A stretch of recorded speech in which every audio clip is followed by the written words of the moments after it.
let's make some plant-based Chickie Nuggies.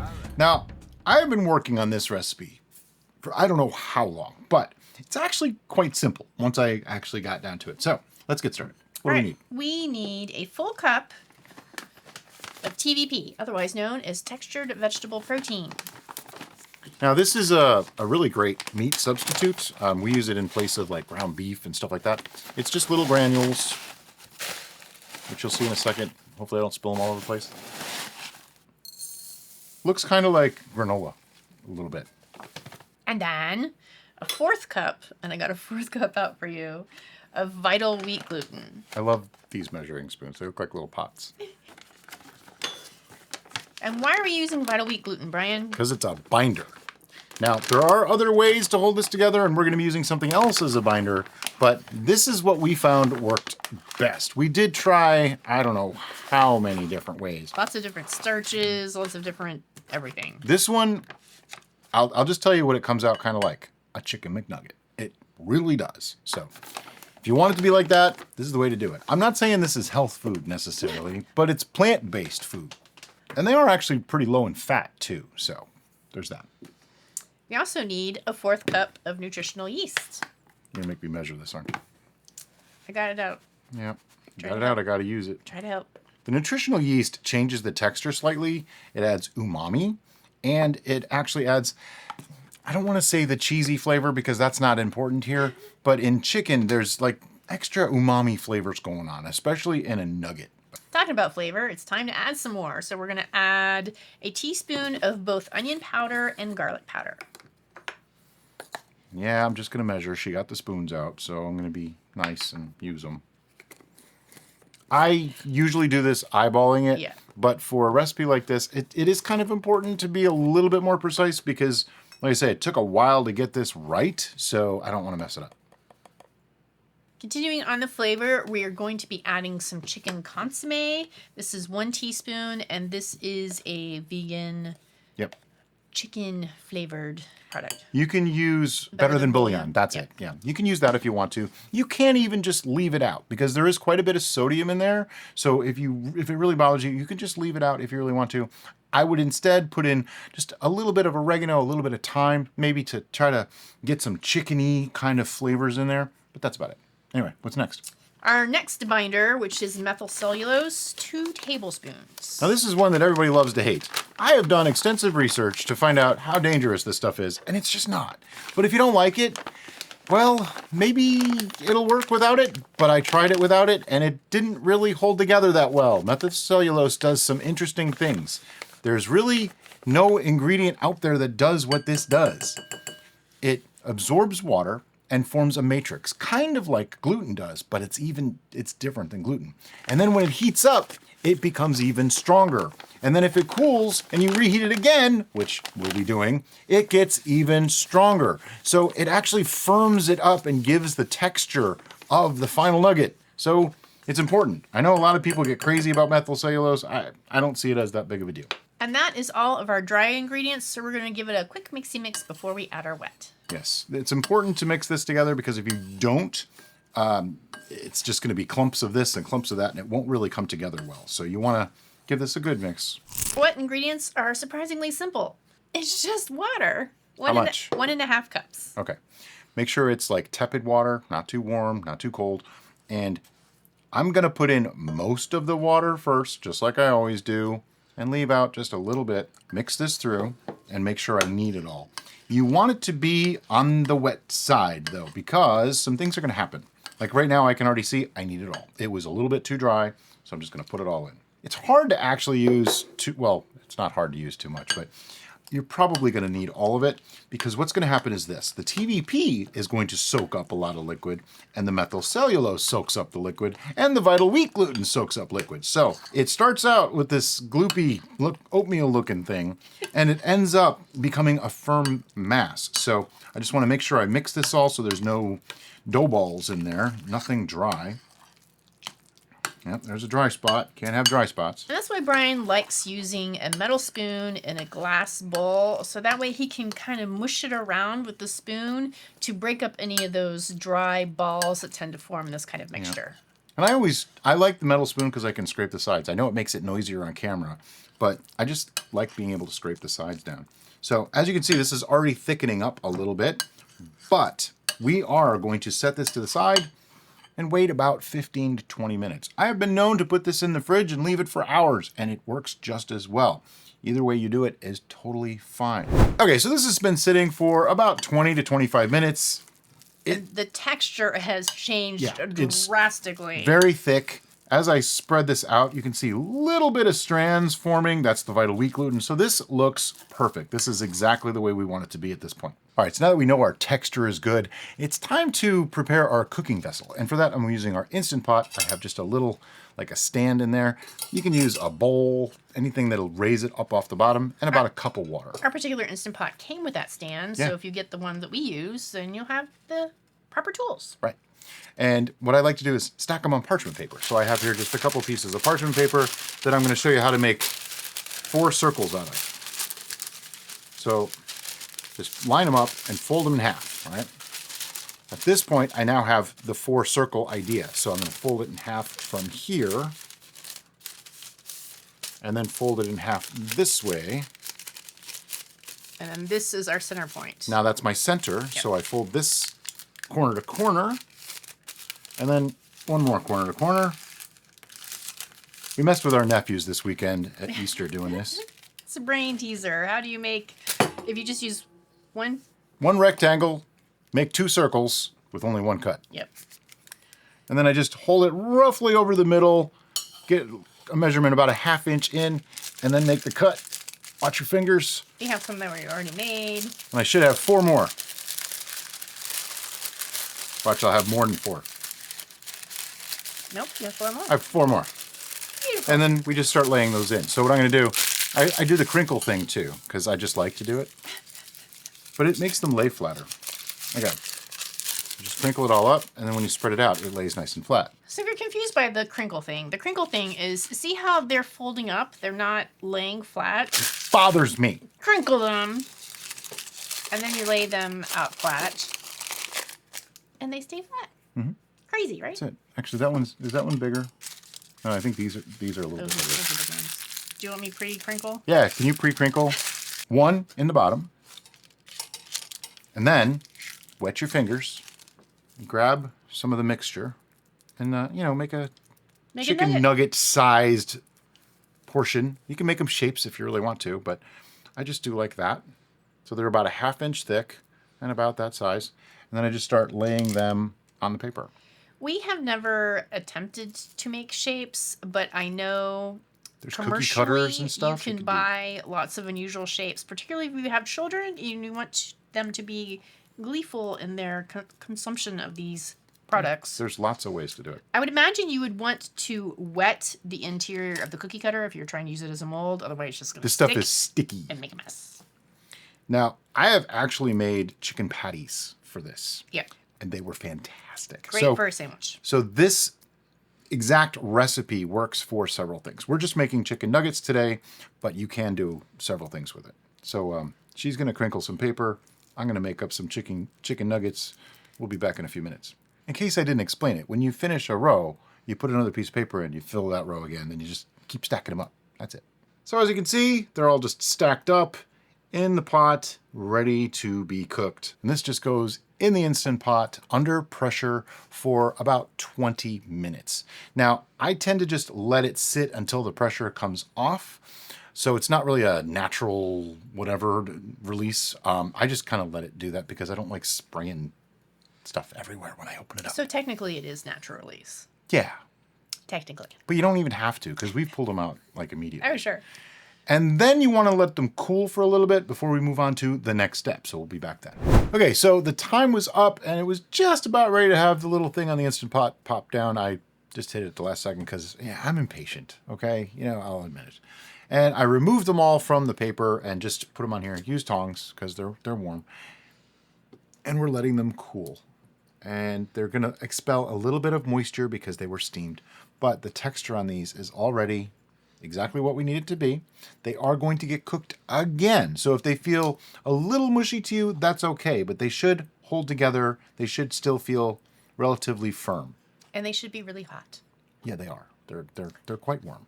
So I'm going to let these cool. We'll be back in a few minutes. I've waited long enough. These are as cool as they're going to be. So now it's time to set up our dredging station because these get breaded so that they're like real chicken nuggets. You know, we're not going to fry them the way you might think. Don't worry about any of that stuff. They're going to be breaded.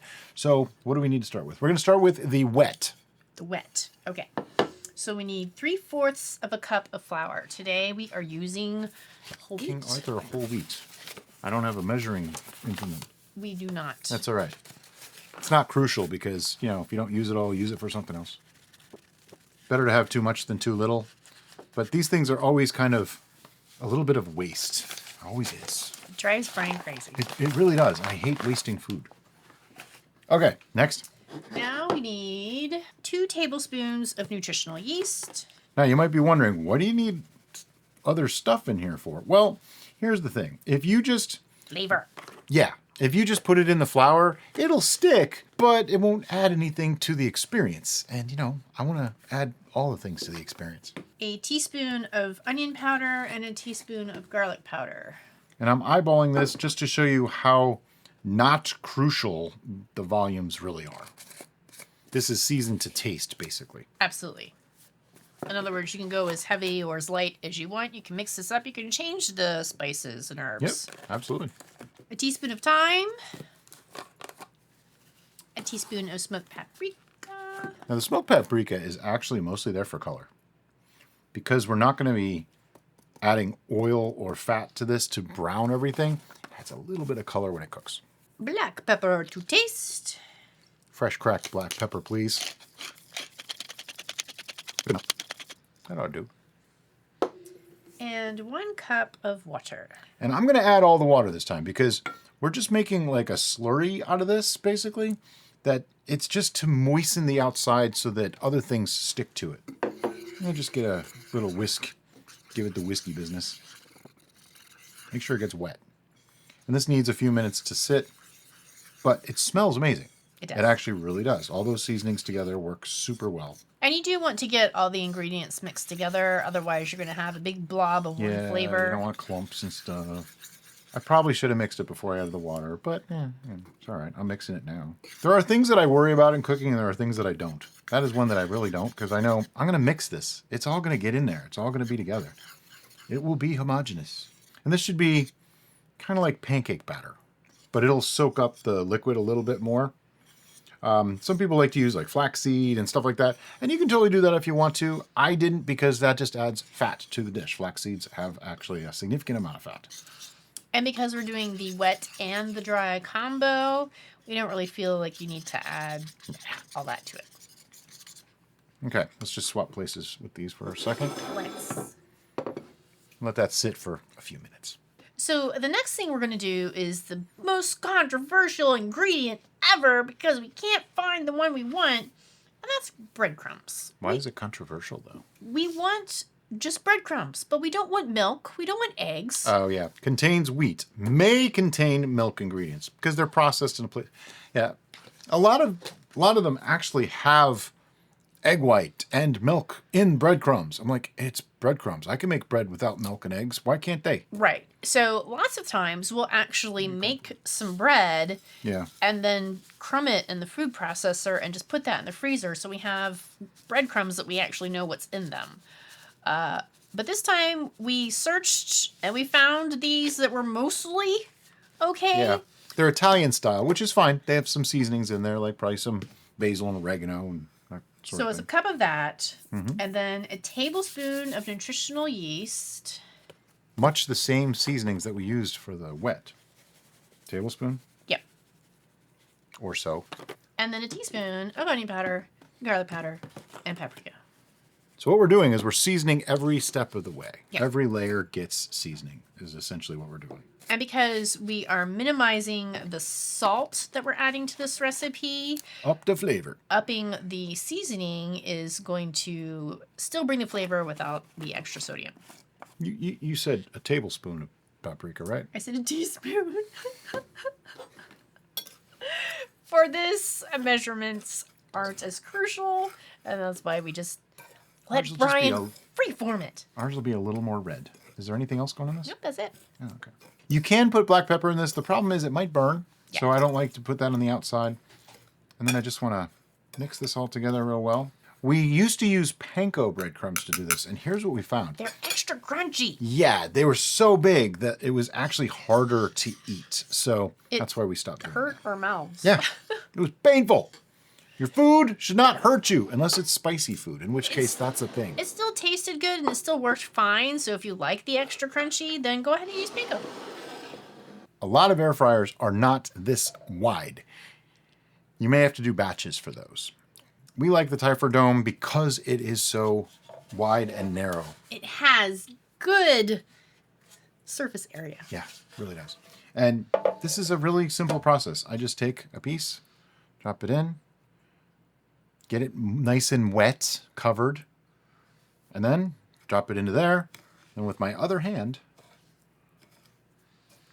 if you do this two-handed method where you kind of bury it in the dry, it gives you a cleaner hand so you don't have the big club gunk hand. and then add in the pan.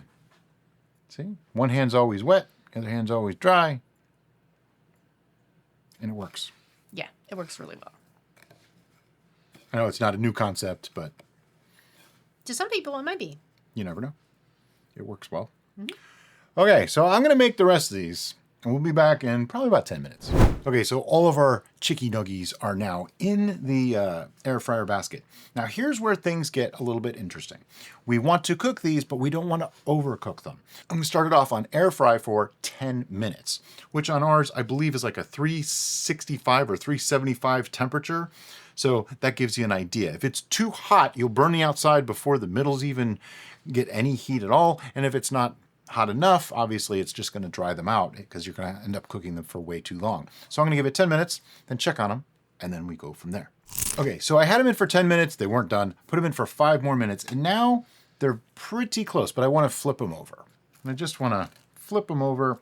The way these air fryers are made, it's not 100% necessary, but it's probably a good idea just in case there was like a wet spot towards the bottom or something stuck a little bit. You want to make sure that it all gets cooked through. So I'm just going to flip them all over, put them back in for probably 5 more minutes. Best part of every cooking show, right now we get to taste these. I think that's the bigger part, and this is the little part. You're giving me the big piece? Yeah. All right. So they have a great texture. They're not that uniform texture. And for me, I don't want my Chickie Nuggies to be a uniform sledge. That's gross. And that's why the TVP and Vital Wheat Gluten mixture works so well. Plus, there's still some give. They're nice and they're not soft, but they have like a flexibility. They smell delicious. And that is really important to me. I don't know about you, but for me, it smells like a chicken nugget. Aroma is important.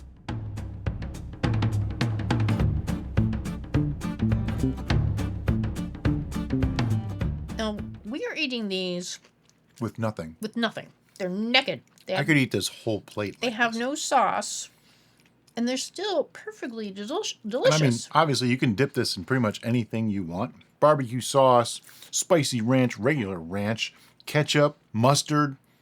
Some Kite Hill yogurt mixed with gochujang, which is Brian's new favorite sauce. Oh my God, it's so good. But these are just amazing.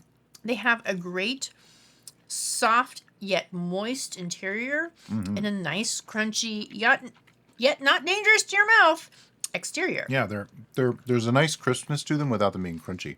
Now, you can cook them a little bit longer if you want. I ended up doing, it was 15 minutes and then like 3 more. I didn't go the full 5.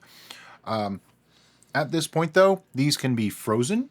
Just put them out on a cookie sheet and freeze them and then throw them in a bag and then pull them back out, throw them in the air fryer for, I would say, no more than 8 or 10 minutes. And they're going to be perfect. Yeah, that's how I would do it. Or you can just bake them in the oven if you want to. So with that freezing method, you can batch process these as much as you can based on the size of your Instant Pot and your air fryer.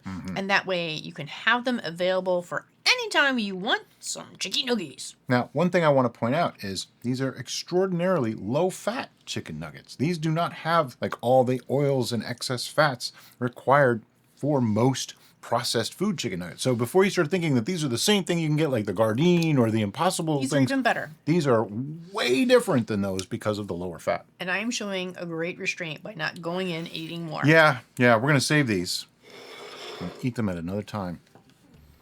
That's right. Willpower. As always, guys, thanks so much for watching. See you next time on The Bistro.